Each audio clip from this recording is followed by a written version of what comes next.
Assalamualaikum warahmatullahi wabarakatuh.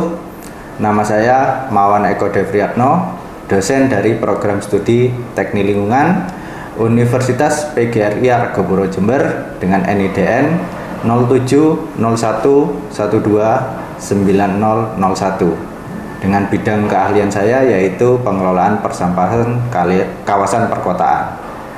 Saat ini saya sedang proses pengajuan sertifikasi dosen tahap pertama tahun 2025 yang diselenggarakan oleh Kemendikti-Saintek. Video ini dibuat sebagai pernyataan diri dosen dalam unjuk kerja Tridharma Perguruan Tinggi atau biasa disebut sebagai PDD UKT-PT pada Dharma Pengajaran. Pada kesempatan ini saya akan memaparkan salah satu mata kuliah yang saya ampu, yaitu pengelolaan persampahan dengan kode mata kuliah N022. Mata kuliah ini termasuk dalam mata kuliah inti program studi teknik lingkungan Unipar. Mata kuliah ini diberikan pada semester ke-6 dengan bobot 4 SKS, di mana mata kuliah ini disajikan dalam bentuk tatap muka, di kelas belajar mandiri, tugas terstruktur, dan juga praktikum. Mahasiswa juga bisa mengakses RPS mata kuliah, referensi, serta lembar kerja mahasiswa. Mata kuliah pengelolaan persampahan ini membahas tentang pengertian sampah kota, klasifikasi sumber, kemudian dampak yang ditimbulkan, timbulan, komposisi, dan juga tempat pengelolaan akhir sampah. Adapun capaian pembelajaran yang dibebankan kepada mata kuliah ini adalah mampu mengambil keputusan secara tepat dan dalam konteks penyelesaian masalah di bidang keahliannya berdasarkan hasil analisis informasi dan data.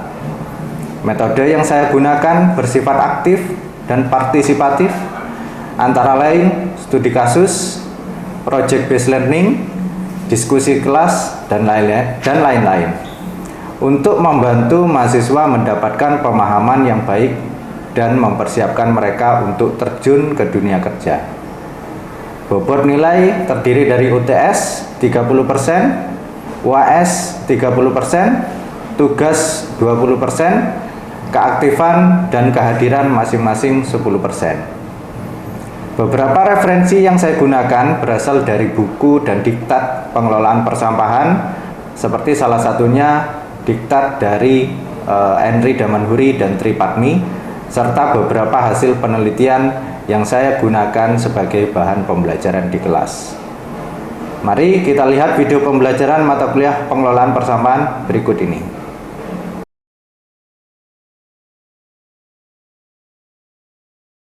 Assalamualaikum.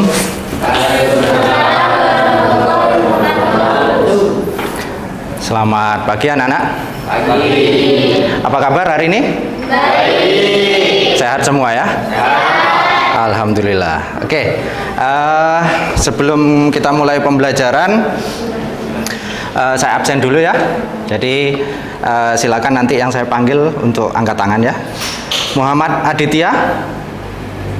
Sakit. Oh sakit. Oke. Kemudian Irma. Hadir. Satsi. Hadir. Oke. Zaki. Sakit. Sakit ya. Lois. Hadir. Oke. Yanuar. Hadir. Oke. Terima kasih ya.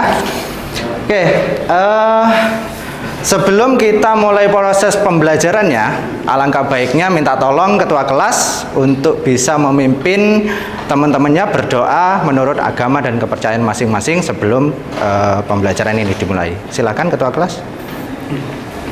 Oke, sebelum memulai pelajaran, alangkah baiknya berdoa menurut keyakinan masing-masing. Berdoa dimulai. Doa selesai. Oke, terima kasih. Nah, ini adalah pertemuan kedua ya. Kemarin sudah kita belajar tentang dasar-dasar pengelolaan sampah, kemudian definisi pengelolaan sampah, dan juga beberapa aspek-aspek dalam pengelolaan sampah. Oke, masih ingat gak materi yang kemarin? Nah. Ingat ya? Coba saya tes. Kemarin saya ajarkan pengertian dari sampah. Apa? Dari pengertian dari sampah. Ada yang masih ingat? Coba angkat tangan dong. Ya. Satu hal yang sudah tidak memiliki nilai. Satu hal yang sudah tidak memiliki nilai. Benar ya? Benar. Oke. Jadi segala sesuatu yang sudah tidak memiliki nilai itu dianggap sebagai sampah. Berarti kalau nilai itu adanya di mana? Di penilaian. Contohnya, Mas pinjem gelas. Oke. Contoh di sini ada gelas air minum, ya. Kalau ini air minumnya sudah habis, ini kalian anggap sampah apa enggak? Sampah. Ada yang anggap sampah? Ada yang anggap enggak? Atau menganggap bukan sampah? Ada. Siapa? Coba dong angkat tangan. Pemulung, ya. Siapa tahu kan ini habis, dibuang tutupnya, dibawa lampu merah gini kan? Ya. Nah, berarti ini masih punya nilai. Berarti bukan sampah. Oke, terima kasih Mas. Nah, saya ulangi ya. Berarti segala sesuatu yang masih punya nilai itu berarti bukan sampah. Berarti sampah itu ada di pola pikir, di mindset. Kalau kita menganggap barang itu sudah nggak ada nilainya, sampah. Tapi kalau barang itu masih kita anggap punya nilai, masih bisa kita isi ulang, masih bisa kita pakai lagi, masih bisa kita daur ulang, berarti dia bukan sampah. Makanya di sini di mata kuliah persampahan kalian harus belajar dengan giat supaya nanti punya nilai UTS, punya nilai UAS, punya nilai tugas. Kenapa? Karena kalau nggak punya nilai berarti kalian bukan kalian yang ngomong ya. Jadi kalau nggak punya nilai silahkan diperbaiki nilainya, bukan sampah. Oke, para sampah-sampah sekalian, kita mulai di materinya ya. Oke, nah, kalau kemarin sudah kita belajar definisi sampah, kemudian makna sampah menurut SNI, maka hari ini kita belajar sumber dan karakteristik sampah. Ya, jadi kita belajar sampah itu dari mana aja sih? Oke, pertama, sumber sampah. Jadi, secara umum sumber sampah itu digolongkan menjadi dua jenis, yaitu sampah domestik dan sampah non-domestik. Nah, pasti kalian pernah dengar ya, meskipun secara arti kalian masih baru belajar. Ya, sampah domestik dan sampah non-domestik. Sampah domestik itu bisa dibagi lagi menjadi dua kelompok besar, yaitu sampah dari pemukiman dan sampah dari non-pemukiman. Apa itu sampah pemukiman? Sampah pemukiman itu biasa disebut sebagai sampah rumah tangga. Contohnya apa? Contohnya sisa makanan. Kemudian sisa sayur yang cewek-cewek kalau masak.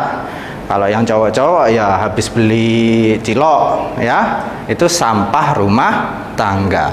Kemudian sampah dari non permukiman yang sejenis dengan sampah rumah tangga, seperti sampah dari pasar, sampah dari daerah komersial, itu juga ada ya. Jadi perbedaannya yaitu hanya dari sumbernya. Kalau dari rumah, dari perumahan itu disebut sebagai sampah pemukiman. Tapi kalau sampah yang bukan dari rumah itu sampah non pemukiman. Dari sekolah apakah ada sampah yang mirip dengan sampah rumah tangga? Ada dong. Dari kantin kan ada, tetap ada sisa makanan. Kalian kalau makan di kantin kan gengsi mau ngabisin ya? Ya. Nah, ya kan? Jadi sisa nasinya itu masuk ke sampah non pemukiman. Tapi tetap jenis sampahnya sampah domestik. Ya. Sedangkan sampah non domestik adalah sampah atau limbah yang bukan sejenis sampah rumah tangga. Misalkan limbah dari proses industri, ya. Kalau pabrik kayu gitu, ya, sisa kayunya. Kemudian pabrik-pabrik industri kan ada sisa plastik dan segala macam. Itu tidak disebut sampah rumah tangga atau sampah non domestik. Meskipun dari pabrik tetap ada sampah domestiknya. Dari mana? Karyawannya kan tetap butuh makan, ya, tetap ada. Jadi paham ya bedanya sampah domestik dan non domestik. Berikutnya, kalau di Indonesia itu sampah-sampah itu digolongkan menjadi beberapa kelompok berdasarkan sumbernya. Ya, kalau di Indonesia, kalau di luar negeri beda lagi. Ini karakter khusus untuk di Indonesia. Yang pertama, sampah dari pemukiman atau rumah tangga atau sejenisnya. Ya jelas ya, sampah dari rumah dan segala macam. Kemudian sampah dari pasar. Kemudian sampah dari kegiatan komersial seperti pertokoan, ya. Kemudian ada sampah dari kantor, sampah hotel dan restoran. Kemudian kegiatan dari institusi seperti industri, rumah sakit atau sampah yang sejenis sampah pemukiman. Kemudian ada sampah penyapuan jalan dan sampah dari taman. Ya, kalau di Indonesia itu ada perbedaannya. Kenapa harus dibeda-bedakan? Karena nanti cara ngitungnya berbeda. Contoh, dari pasar. Kalau dari rumah, itu satuannya sampahnya kilogram per orang per hari. Ya, satuannya orang. Kalau di rumah itu ada 5, berarti jumlah sampah dari satu rumah dibagi 5 orang. Gak delok bayi apa tuwek, ya, dianggap podo, ya. Tapi kalau sampah dari pasar satuannya beda. Sampah di pasar satuannya kilogram per los. Tahu ya los? Losnya pasar, kios. Ya, itu per los itu per hari. Timbulan sampah berdasarkan sumbernya. Jadi tadi ada macam-macam sumber sampah di Indonesia. Nah ini sudah ada satuannya. Kira-kira beratnya seberapa sih? Ya, kalau misalkan kalian mau menghitung jumlah sampah, mau membuat makalah tentang pengelolaan sampah, tapi kalian nggak melakukan penelitian sendiri, kalian bisa mengambil data ini. Ya, data ini adalah data yang sudah diakui kebenarannya. Yang pertama, kalau dari rumah permanen biasanya kalau dari volume antara 2,25 sampai 2,5 per orang per hari. Jadi kira-kira kalian menghasilkan sampah segitu sehari. Ya. Kalau dari rumah semi permanen 2 sampai 2,25 liter per hari. Dan seterusnya. Kalau dari sekolah, ya, kalau sekolah satuannya murid, meskipun ada gurunya, ya guru dihitung murid juga kalau di sekolah. Kemudian elemen pengelolaan sampah antara lain pemilihan peralatan yang tepat. Ya, jangan sampai alat yang digunakan itu tidak sesuai dengan sampahnya. Sampahnya 1 ton, kalian cuma nyiapkan tong sampah yang 25 kilo, kan nggak sesuai. Jadi kita harus ngitung dulu perkiraannya berapa, baru kita bisa menentukan alat yang kita gunakan. Kemudian kita juga bisa menentukan rute pengangkutan sampah, ya.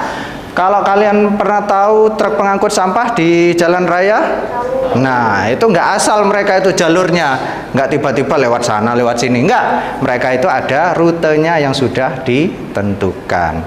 Makanya kalau satu rumah di depannya itu pernah dilewati truk sampah, biasanya itu rutin tiap hari akan dilewati truk sampah, karena itu sudah jalurnya. Oke, juga yang terakhir untuk menghitung dan memperkirakan luas dan jenis TPA yang akan digunakan, ya.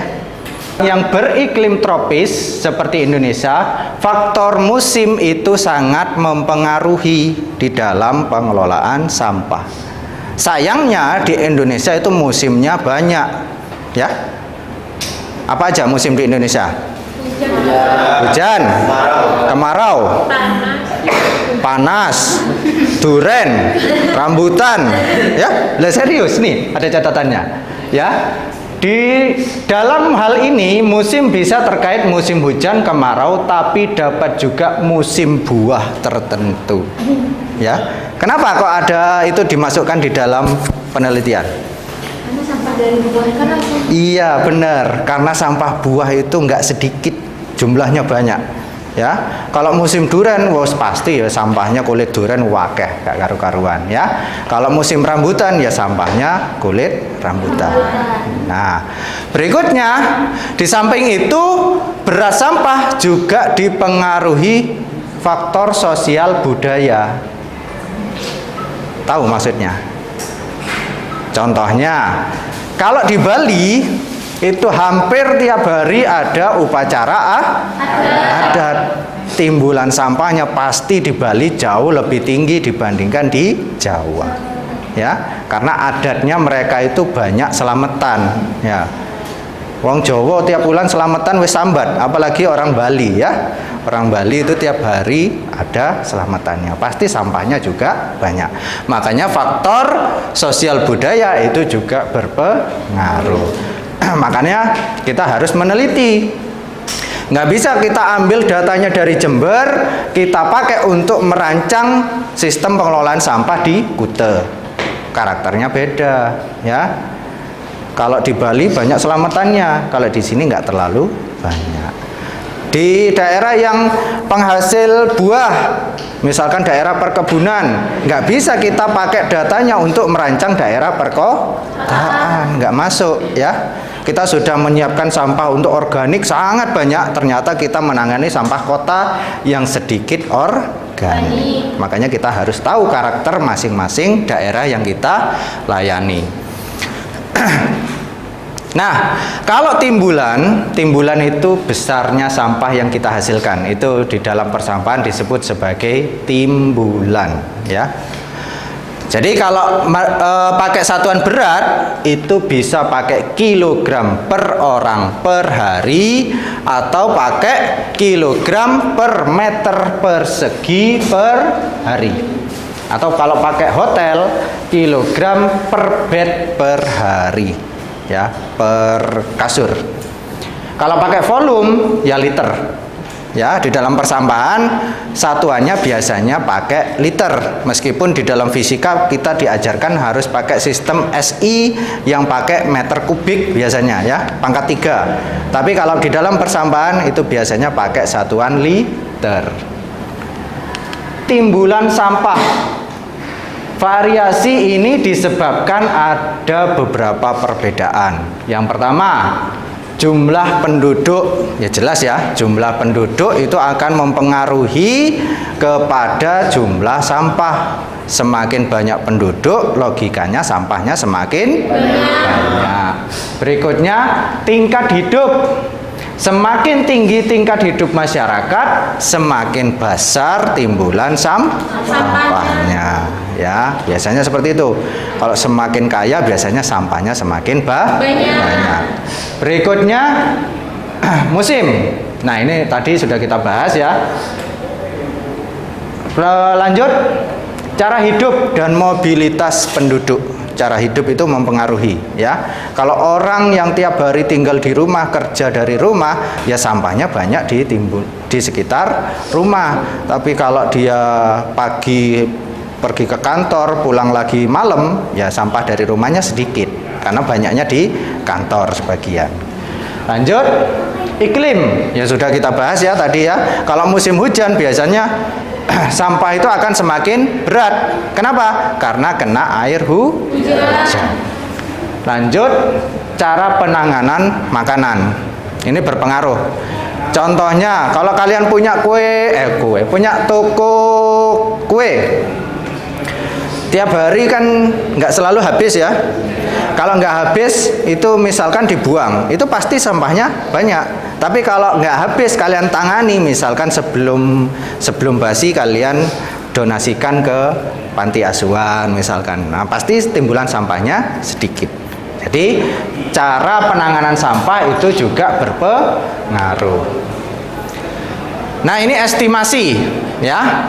Estimasi itu perkiraan timbulan sampah. Berikutnya adalah komposisi sampah. Ya. Jadi komposisi sampah yang pertama ada berdasarkan income dari suatu keluarga.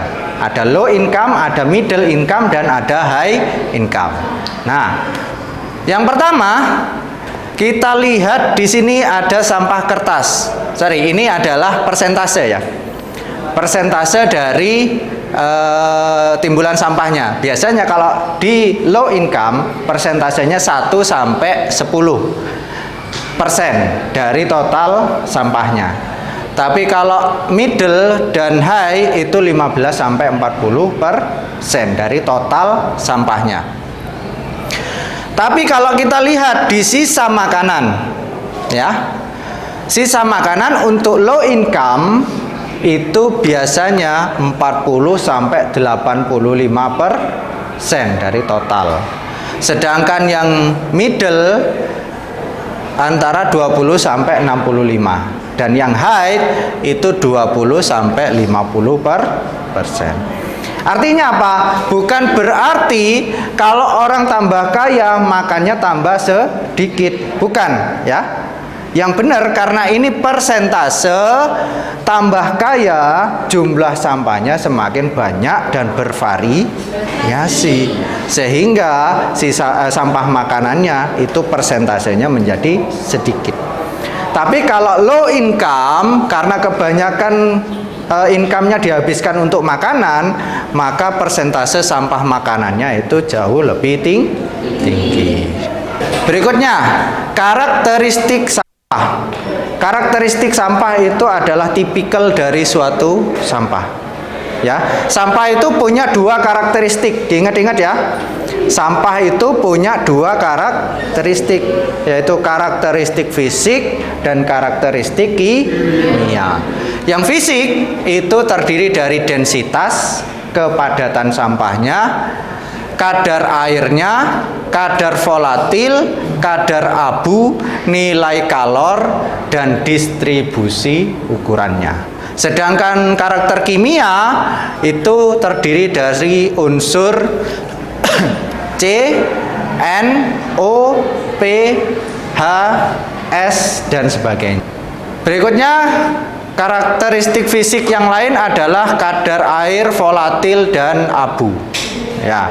Jadi ini penjelasan tabel dari kadar air, volatil, dan abu. Jadi artinya bacanya ini pertama, sampah itu akan memiliki berat basah. Jadi semua sampah itu dihitung sebagai berat basah. Untuk mendapatkan berat kering itu bagaimana? Untuk mendapatkan berat kering, sampahnya itu kita bakar sampai pada suhu 105 derajat Celcius. Kenapa? Karena airnya menguap, ya. Di suhu 100 itu kan air mulai menguap ya. Kalau kalian masak air, ketika air mulai mendidih menguap itu suhunya 100 derajat Celcius. Kalau nggak percaya coba tangannya masukkan, ya. Nah, ketika air itu sudah habis, maka itu disebut sebagai berat kering. Nah, dari berat kering itu kita bisa ambil abunya saja. Caranya bagaimana? Kita panaskan lagi yang sudah dikeringkan tadi, sampah yang sudah dikeringkan. Kita panaskan lagi sampai suhu 550 derajat Celcius. Ya. Itu baru didapatkan kadar abu. Ya. Kalau kita panaskan lagi, kita naikkan lagi, abunya itu tetap kita bakar sampai di suhu 850 derajat Celcius, maka yang tersisa itu hanya jadi karbonat. Hanya C-nya saja. Arengnya saja, ya. Oke, sampai di sini ada pertanyaan? Nggak ada ya. Oke, kalau nggak ada pertanyaan, kita masuk ke lembar kerja mahasiswa. Oke, tadi saya sudah ngirim di link untuk lembar kerja mahasiswa. Silakan itu disiapkan, saya tampilkan di sini, saya jelaskan. Nah, di sini ada lembar kerja mahasiswa yang harus kalian kerjakan. Instruksinya, yang pertama kalian harus membuat kelompok ya. Jadi setiap kelompok terdiri dari 4 sampai 5 orang atau 4 sampai 5 mahasiswa. Kemudian ini yang perlu diperhatikan, lokasi observasi. Pilih satu area di sekitar kampus atau di pemukiman, contohnya pasar, kantin, kantin kampus, kemudian pemukiman padat penduduk atau di taman. Oke, kalau bisa antar kelompok itu tidak sama. Kemudian waktu observasinya silahkan dilakukan selama 1 sampai 2 hari. Jadi besok dan lusa kalian melakukan observasi. Nah, langkah kerjanya apa yang dilakukan? Yang pertama, kalian harus melakukan identifikasi sumber sampah. Kalian catat dulu di situ. Catat sampah apa yang dominan. Apakah organik? Kemudian apakah sampah yang berasal dari rumah tangga atau sebagainya, ya. Kemudian jelaskan aktivitas manusia yang berkontribusi. Kalian catat, kemudian kalian estimasi berdasarkan berat dan volume. Kalian buat densitasnya. Kemudian kandungan kimiawinya silakan dianalisis di laboratorium untuk mendapatkan catatan nilai C, N, dan O. Kemudian yang ketiga yang perlu dilakukan adalah kalian analisa faktor eksternalnya. Oke, seperti yang ada di catatan tugas itu ya. Kemudian yang terakhir, kalian membuat rekomendasi pengelolaan sampah untuk daerah tersebut. Bagaimana ya? Ini dikerjakan secara kelompok. Kemudian nanti dilaporkan seperti ini. Durasinya maksimal 10 menit setiap kelompok, ada laporan maksimal dalam 5 lembar. Kriteria yang akan saya nilai nanti adalah kedalaman analisanya. Itu sebanyak 40%, keterkaitan dengan teori, kemudian kreativitas dalam presentasi, kemudian kerjasama kelompok. Oke, paham ya untuk tugasnya? Paham. Oke, jadi karena ini pembelajarannya nanti harus menghasilkan sebuah karya, mohon nanti dikerjakan secara kelompok, secara kerjasamanya harus bagus karena ada nilai kerja sama. Yang dinilai adalah proyek akhir dan prosesnya. Ya, jadi bukan hanya hasil akhirnya, tapi prosesnya juga nanti saya nilai. Oke, sampai di sini ada yang masih bingung untuk materi kuliah sumber dan karakteristik sampah? Tidak ada. Kalau tidak ada, mari kita review pertemuan kita hari ini, kita ulangi lagi, kita buat ringkasan ya. Masih ingat apa arti dari sampah tadi? Masih. Apa? Segala sesuatu yang sudah tidak memiliki nilai. Kemudian sampah bisa dibagi menjadi 2 tadi. Sampah pemukiman dan sampah non pemukiman. Contohnya apa? Sampah pemukiman? Sisa makanan, sampah rumah tangga. Oke, sampai di sini sudah paham semua? Oke, kalau sudah paham semua, jangan lupa tugasnya nanti dikerjakan. Mulai dari besok bisa mulai hari ini sudah mulai menentukan lokasi, besok mulai observasi.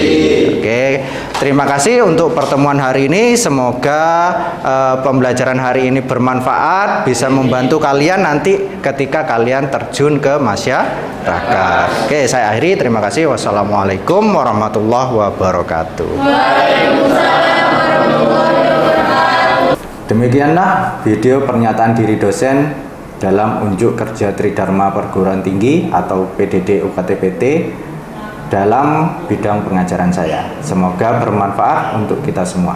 Terima kasih.